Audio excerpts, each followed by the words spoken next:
თითო ჯგუფში 5 მოსწავლე მყავს. კვირაში 2 დღე მეცადინეობებზე. კარგახანია ეს ჯგუფი არსებობს. უბრალოდ მე 3 წელი ამუშაობ. 3 ჯგუფი დავაფრთიანი და გაუშვი, ასე როგორც მიტყვიან. ბავშვები ხალისით მოდიან, ძალიან აინტერესებთ, ძალით ვერც მოიყვან და ვერც გააკეთებებს ესეთი სამუშაოა, შრომატევადია, დედ ნებისყოფას მოითხოვს და ძალიან დიდ სურვილს. ეს ხელსაქმე უდიდგან აწარმოებდა ამაზე აკეთებდა ქართველი ქალი სამწუხაროდ უკვე როგორც მასობრივი ინფორმაციის საშუალებებიდან გვატყობინებენ ბებიების ხელშია დარჩენილი და რომ არ გადაშენდეს და საერთოდ არ დაიკარგოს ეს ხელობა, ამიტომ ყველანაირად ვცდილობთ დავაინტერესოთ ახალგაზრდები, ხშირად ვაკეთებთ გამოფენებს, მათ შეუძლიათ დაათვალიერონ ჩვენი ხელნაკეთები და აქედან შემდეგ მოდიან, გამოთქვამენ სურვილს, ძალიან ბევრი ყოფილა ერთი რომობა, მე მას 2-3 თანაკლასელი მოყვება ინტერესის გამო, ნახავენ და ისინიც რჩებიან, ისინიც გამოთქვამენ სურვილს და ასე. ერთი წლის განმავლობაში ახლა ჩვენ შეგვიძლია ვისწავლოთ და მივაჩვიოთ ხელი, თვალი ამ სამუშაოს და მე დაახლოებით ამ სიდიდის ნამუშევარს აკეთებენ კვირაში 2 დღის მოსვლით. უფრო დიდის გაკეთებასაც შეძლებდნენ, ოღონდ ამას უფრო მეტი დრო დაჭირდება და თუ მათი სურვილი იქნება, მე მხარში დაუდგები ყველანაირად. უფასოა ჩვენი ხელმძღვანელობის კეთილინებით, ძაფები და ხელსაწყობი ყველაფერი უფასო და გვაქვს, მთავარია მხოლოდ მონდომება და მოსვლა ჩვენთან.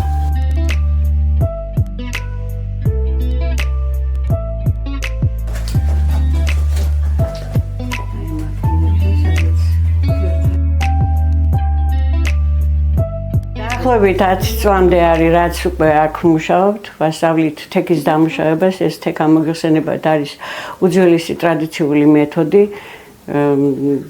უხსოვარი დროიდან ყოველთვის საქართველოში ხდებოდა თექის დამუშავება. ჩვენ ახლა აქ უკვე ვასწავლით მოსწავლეებს ყველა წესს, რაც როგორც ხდება თექის დამუშავების, ეს არის სველი წესი, არის მშრალი დათეკვის წესით. ძირითადად მუშაობთ გობელენებზე, ვაკეთებთ გობელენებს, შარფებს, ქუდებს, აქსესუარებს, სხვადასხვანაირებს, ვაკეთებთ საღდგომო ესეთ ნაკეთობებს.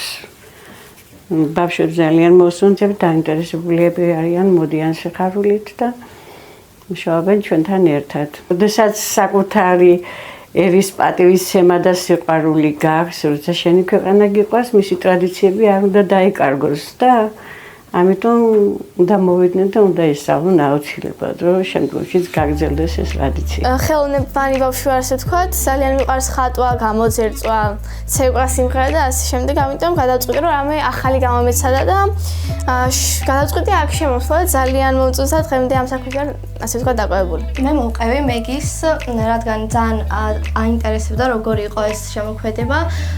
რადგან მოვყევი, მე მეც დამაინტერესდა ძალიან როგორ ხდებოდა, თავიდან მეგონა ძალიან ძნელი, მაგრამ რო გადავხედე, მასწავლებელიც დამეხმარა და ყოფილა თურმე ძალიან ადვილი. ხო და ეხლა გადავწყვიტეთ, რომ მე და მეგი გავაკეთოთ ხალიჩები. ხო და არ ვიცი როგორ გამოგვივა. იმედია ძალიან ადვილი იქნება და მოგვეწონება ჩვენც.